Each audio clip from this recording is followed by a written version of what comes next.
Mr. President, I know that you followed the development in Sweden closely, especially when it comes to immigration politics.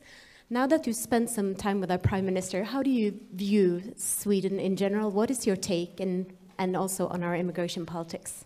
Thank you. I think you have a wonderful Prime Minister, I have to say. We've gotten to know each other. Certainly you have a problem with the immigration. It's caused problems in Sweden. I was one of the first ones to say it. I took a little heat, but that was okay because I proved to be right. Sir. Mr. Prime Minister, last year you criticized the president for drawing a link between immigrant crime and the recent arrivals of refugees. This week, one of our own flagship papers, the New York Times, actually profiled a link between hand grenade violence and immigrant gangs in your country. Do you stand by your criticism of the president?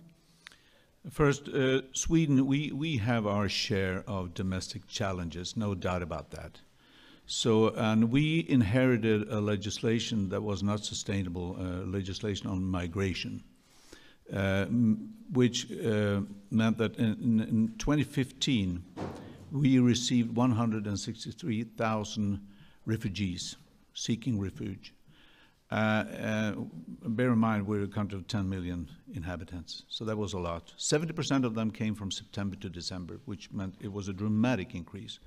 We changed the legislation, so now we have decreased the number of refugees entering Sweden, and we're also putting pressure on the other European Union countries to take their share of the responsibility. This is not a responsibility for 1, 2, 3, or 4 countries. It is a shared responsibility. We're working with that now within the European Union. And we of course, we also have problems with crime, organized crime in Sweden, shootings. But it's not like you have these no-go zones.